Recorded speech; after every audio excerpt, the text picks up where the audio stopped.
we wanted to talk about the building a culture of academic integrity, and this is in the spirit of being proactive rather than reactive. We're really trying to start from the very beginning, from the first time that we meet students or communicate with them, to talk about a culture of integrity, to explain to them that Towson University really embraces this culture and that we want to be acting honorably toward each other and within ourselves at all times when we're engaging on the campus, either virtually or physically.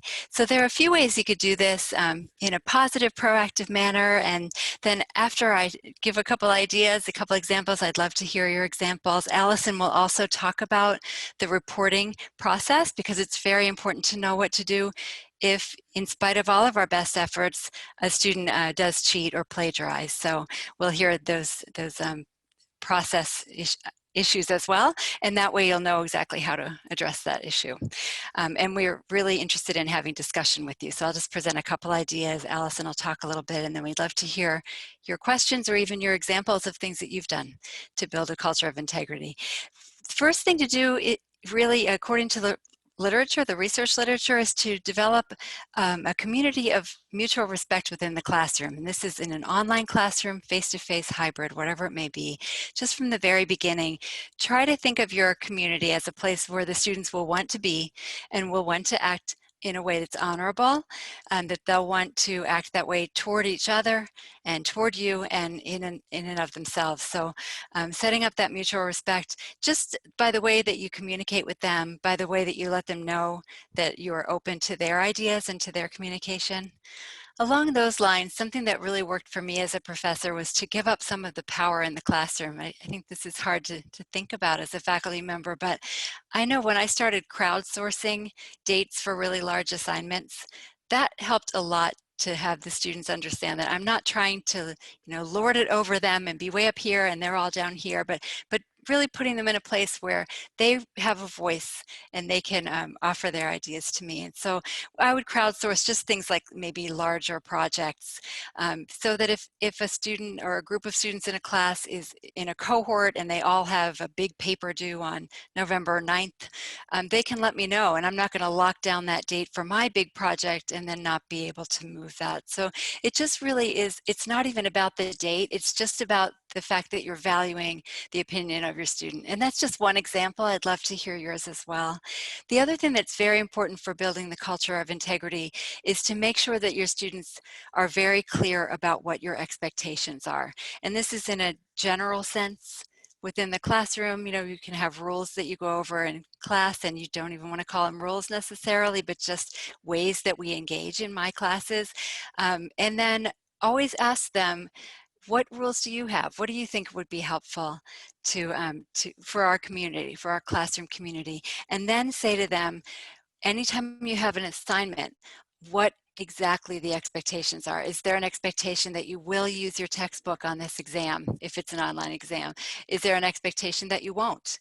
Is there an expectation that you can work with a classmate on a certain project, including a quiz or exam? Or is there an expectation that you must work by yourself? Just being very, very clear about those things is important.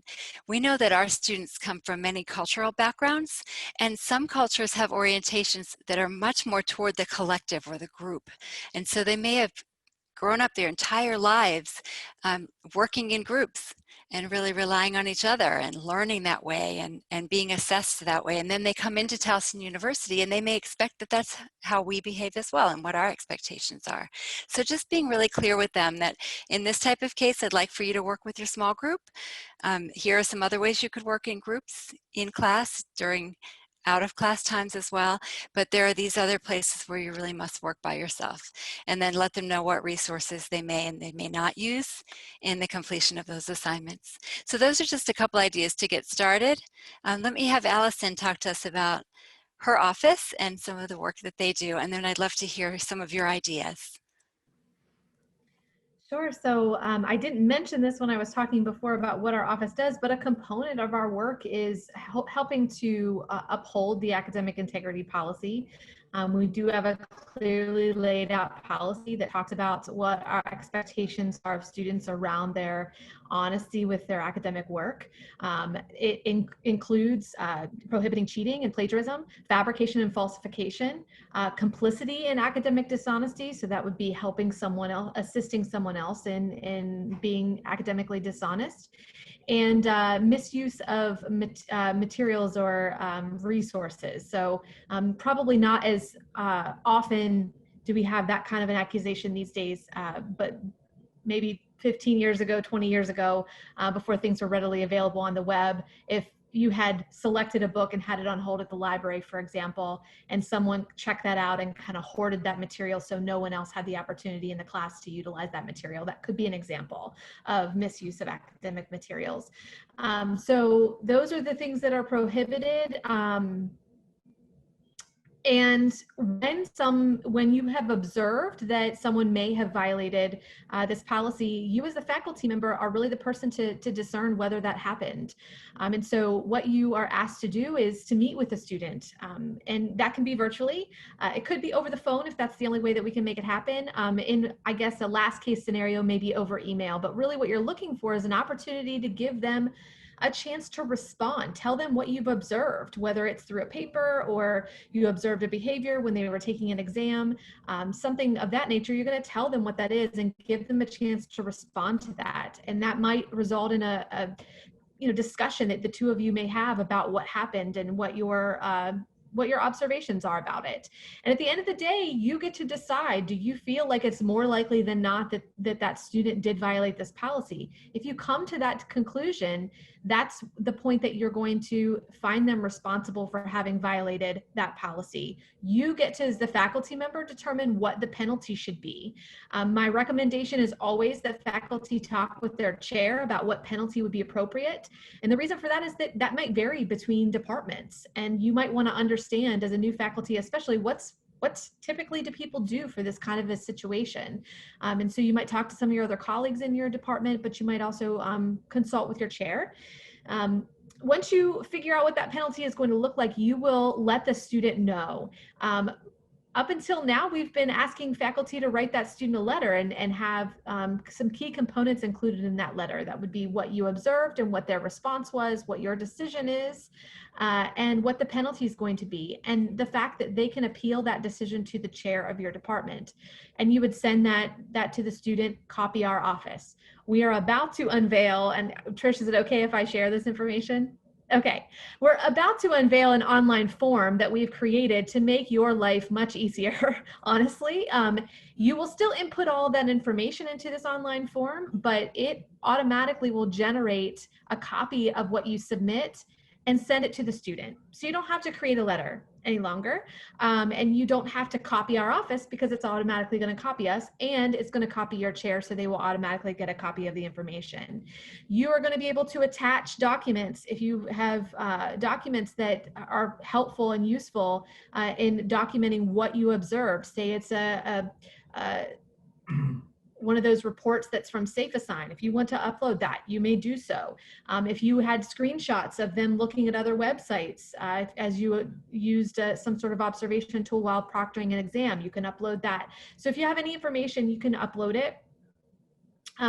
There is, and I actually haven't responded to Trish, but we also have a feature that has just been implemented on that form that allows you to save it and come back later. So you can start the form, finish what you can in the moment, and then come back and revisit your form if you weren't able to complete it all in one sitting. So that form will be coming to you very, very soon once we get that updated onto the website and get communication out to faculty about that. You can submit that. Once our office receives those forms, we will follow up with the student, and we will provide them with an opportunity to do some learning. Again, as I mentioned earlier, we are really here to try to educate our students. The policy states that a first-time academic integrity violation is not a disciplinary record. But what our office does with a first-time violation is gives the student a chance to learn about their decisions and their choices. We talk about ethics, we talk about the policy, we talk about the meaning of academic honesty and the value of the degree that we're awarding our students. students, right? And the need for that. So we have students go through a workshop and give them an opportunity to learn. And we keep that on a soft record in our office. It's critical that our office be informed, though, because a student could be having violations in multiple departments across the university. And if we don't know about that, we're not really able to intervene appropriately. So that first time violation, they're going to be asked to do some education. You will be copied on that letter that we send to the student, letting them know about that education. The other component that comes with it is they cannot withdraw from your class. That's a critical part of the policy. If we allow students to withdraw from the class, then they can in essence avoid the penalty that you have given them. So we do not allow them to withdraw from the course. If they do attempt to withdraw, we will re-enroll them in the course, but we have a hold put on their student account.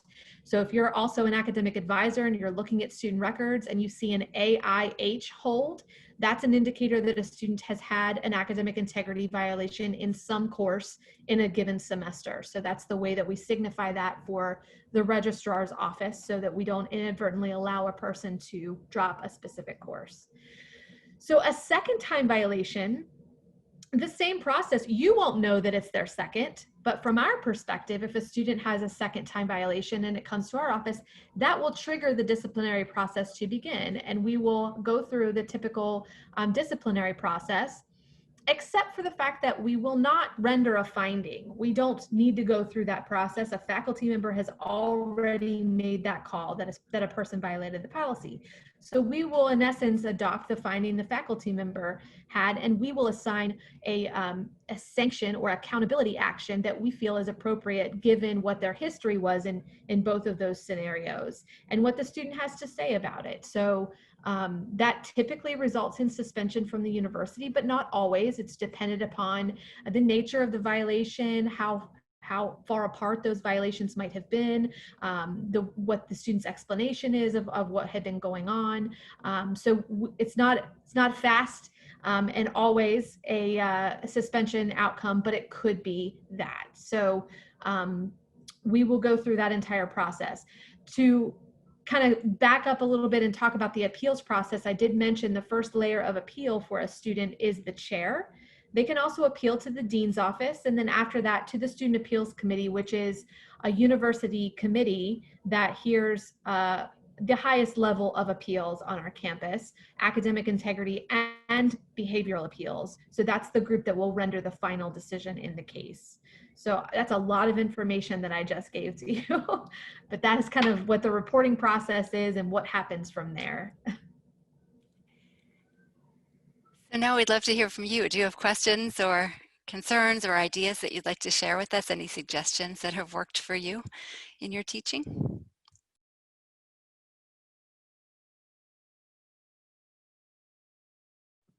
I'm sorry, can you just tell me who is sitting on the committee? The Student Appeals Committee? Yeah. So it's made up of faculty, staff, and students who serve on that committee. There are 6 faculty who are elected by the Academic Senate, 2 staff members who are appointed, and 2 students who are appointed, 1 graduate, 1 undergraduate. Thanks.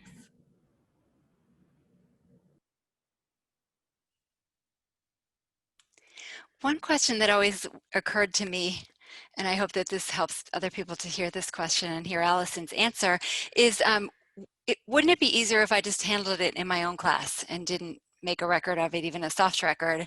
And that way, I don't want to blow it out of proportion. I don't want to hurt anybody, and I can manage it within my own class. So what is the problem with that kind of way of thinking? It can seem like you're doing the kind thing, right? Helping to just give the student a chance. You might penalize them, but just not report it out. What that does is eliminates that student's due process rights. A student has the right to appeal, and they have the right to be heard and go through that entire process that we have laid out in the policy. And so if you are sort of acting outside of that policy, you're putting both yourself and the university at risk. That student could appeal and say, well, they have no one to appeal to. So if you didn't give them the chance, then they didn't have a chance to appeal. And they could come back and say, I was unfairly treated. I didn't have the opportunity to be heard or appeal this outcome as the policy states, and they could potentially take some legal action against the university for not providing them that. So while you might think I'm doing them a favor, at the end of the day, you're probably not positioning yourself or the university well in that particular regard. Anytime you are penalizing a student, you've got to be following the policy with that goes, with that penalization. So if it's a grade penalty, that's different. But if it's as a result of their academic dishonesty, you need to follow the academic integrity policy. I have a question. How are the students becoming aware of what the policies are? Besides the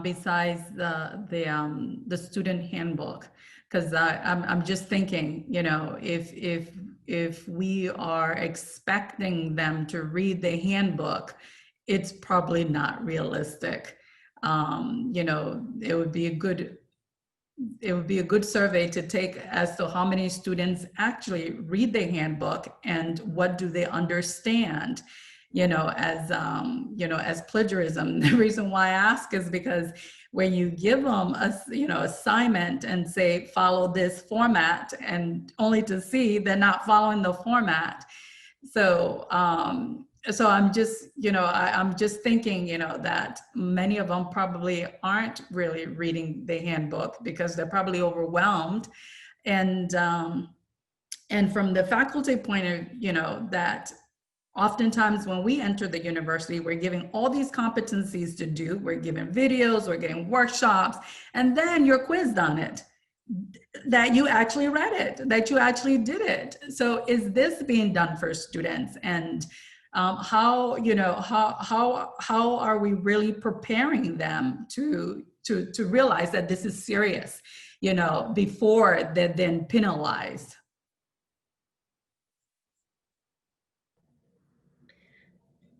I think that goes, from my perspective, that goes back to what Trish began with. How can we create a culture where on our campus, academic honesty and academic integrity is central to what everyone is doing? So that may involve every faculty member making mention and emphasizing academic honesty in their class and having that very clearly listed on the syllabus, but also bringing it up in class.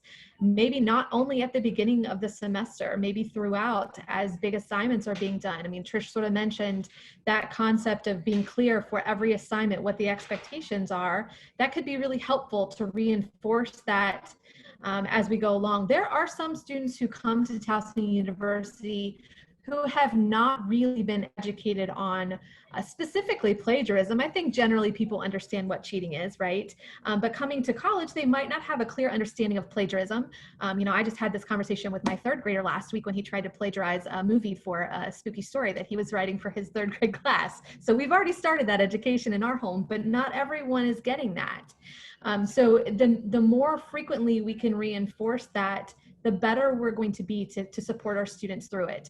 I sort of see on our end, when we meet with students, we kind of see two different camps of students who come through, especially when it comes to plagiarism. We have those folks who are truly trying, but they just don't realize that what they are doing is not really in line with what it should be. So they've tried, maybe they've thesaurused their way through changing some words and not really getting to coming up with their own ideas.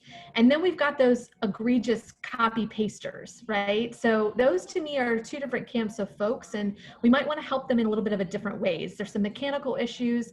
A lot of our students who might not have had English as a first language or may not have come through United States education may struggle in that way. And then we've got some folks who feel like their back is against the wall and they're trying to come out from that. And so they're maybe clawing their way towards getting something turned in. We might approach those two folks differently, but the more we can reinforce it. And, I think what I was hearing from what you were asking is, do we do this at orientation? And the answer right now is no, we don't do it in orientation. That is something that we have a group of folks working on. How could we be educating through that kind of a mode? But there are other ways that we could be educating folks and that we do educate them. And I think those are some of the ideas that I have, but you all might have others too. Hi, this is Christine Engbert. I can say I'm teaching 5 sections of TSEM right now. And in the TSEM, any student that goes through that, I believe, is getting a good understanding of what plagiarism is. And they're using Safe Assign. And, I actually have them, use Safe Assign pretty early on so they can see whether they're, when they, are paraphrasing, whether they're really doing it the right way. So I do think anyone who comes through TSEM, and I don't know if every student has the Towson seminar, but it would be great if they did, I think. But anyway.